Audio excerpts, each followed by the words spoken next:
Olá, bom dia.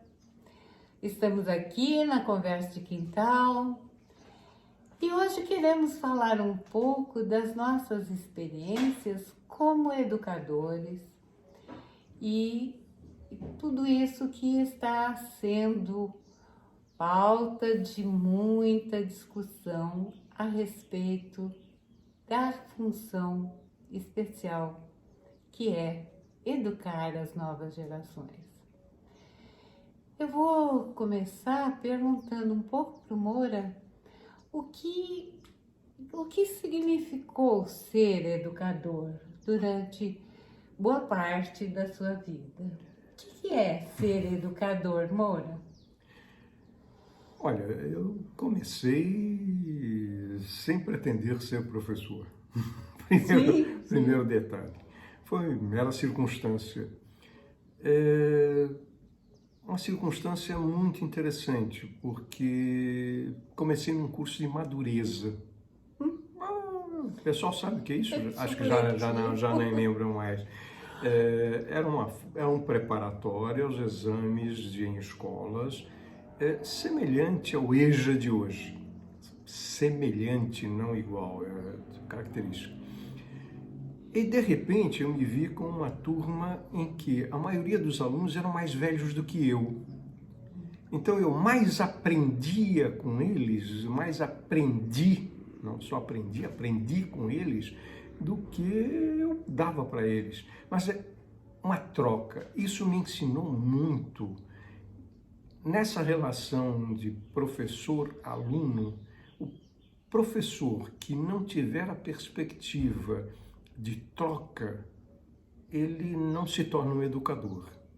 O educador, para mim, e aí seguindo um pouco a linha do Paulo Freire, a perspectiva do Paulo Freire, mas não só, e a gente pode pensar em Freinet, em um monte de outras pessoas que contribuíram muito para uma educação. O que eu entendo como educação, como eles entendiam educação? É formação, é aprender a ler o mundo, é ler o mundo, é interferir no mundo e se posicionar no mundo. Então, desde 1969, já faz um tempinho, né? A maioria das pessoas que nos assistem já nem tem essa idade, nem não tinham nascido nessa idade. Mas é isso, aprender a aprender. Esse é o grande detalhe para o educador. Se o educador não souber isso, ele pode ser um bom passador de matéria, um bom passador de conhecimento que vai grudar em alguma coisa ou nem gruda em coisa nenhuma. Os alunos tiram boas notas, mas não resulta nada. A minha experiência começou em 1969, Moura. Eu dando aula numa escola pública, no antigo ginásio, e depois de um semestre quase de aulas, os alunos iam muito mal, e eu cheguei e perguntei, né, na classe, eu falei, escute, o que acontece? A senhora fala muito difícil, professora, a gente não entende o que a senhora fala. Foi aí a minha primeira lição como professora. Dei aula depois, mais de 30 anos. E sempre a minha função foi deixar que os alunos falassem, para que a partir do que eles falavam, eu pudesse saber como contribuir para expandir a percepção do mundo que nós vivemos. Quando se fala em fiscalizar o que o professor fala em sala de aula, isso me dá um arrepio, uma raiva, um medo muito grandes, porque o professor é aquele que está diante de um ser para descobrir o mundo. É ele que é o protagonista da história, é ele que deve conseguir entender a vida que ele vive. E isso não tem como ser fiscalizado.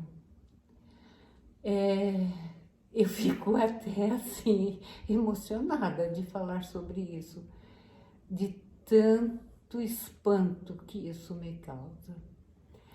Bom, Nora, e aí? O que nós vamos ter nas próximas gerações, meu amigo? Eu passei por 69 e os alunos do Madureza eram todos operários. Então, não era, embora eu tenha uma origem rural, né, camponesa, eu fui criado no meio urbano, uma classe média baixa. E, embora convivendo com portuários, né, estivadores em Santos, depois com operários em Santo André, essa experiência do Madureza foi extremamente interessante, porque era gente que trabalhava o dia inteiro e à noite iam buscar conhecimento. Pensar que poderiam melhorar a sua condição de vida, não necessariamente assumindo o papel de patrão ou coisa desse tipo. Ele se orgulhava de ser operário, mas queria ter conhecimento do mundo e saber o que estava fazendo. Não simplesmente apertar parafuso, mas por que aquele parafuso estava ali, por que aquela porca e não outra porca, por que usar porca, uma contraporca e não usar uma contraporca. Isso eu aprendi e fui aprendendo também muito com eles. Trabalhei em várias situações, em situação em que se tinha agente, sim, agente do DOPS ou agente de delegacia em sala de aula. Isso em 70, 71, eu também. 72, isso é extremamente complicado. Então, para quem hoje acha que é interessante ter alguém para avaliar o professor, avaliar é uma coisa, estar em diálogo com o professor é outra coisa. Eu trabalhei em projetos, em disciplinas, com projetos de várias disciplinas integradas com vários professores no mesmo espaço, na mesma sala de aula. Então, o problema não é ter alguém assistindo e participando da nossa aula. Participando.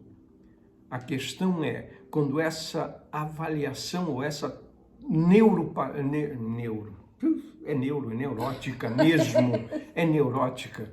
Quando essa coisa vira fiscalização, pressão, me lembra os anos de 60, 70, até os anos 80 ainda tinham dedo duro em sala de aula, sim, para ver que palavra a gente usava e nos acusar de alguma coisa, porque a palavra tinha outro sentido, em sentido que ele inventava.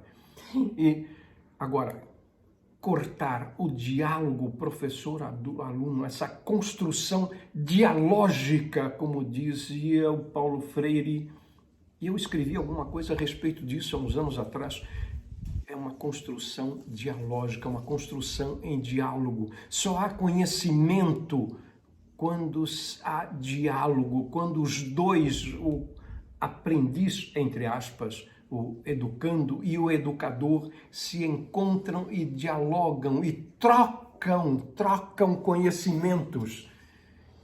Se não houver essa relação, essa pessoa estranha na sala que não dialoga, está lá para fiscalizar, sim, isso me lembra repressão, isso me lembra perseguição, isso me lembra ditadura e isso me causa nojo.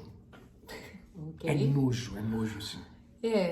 Eu vivi essa realidade de agentes do DOPS dentro de sala de aula, disfarçados de alunos, tanto como estudante de ciências sociais, como na condição de professora.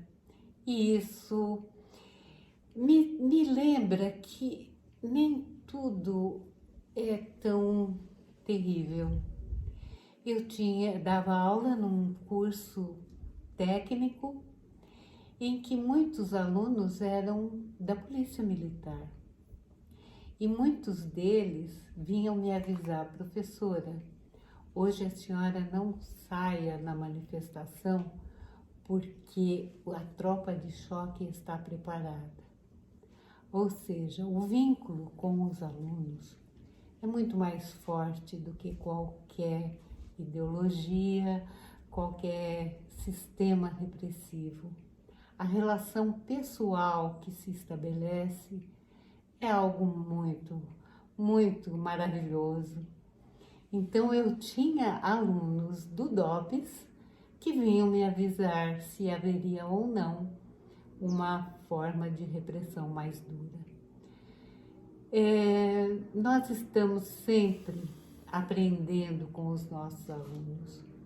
Nós estamos dispostos sempre a ouvir e a contribuir para que esse mundo se torne um pouco melhor e que cada um saiba da sua possibilidade, da sua função, da sua capacidade de acreditar que é possível existir, sim, um mundo melhor, mais justo, mais igualitário, com mais amor. Parece piegas, amor? Não, é a única coisa que pode realmente nos salvar.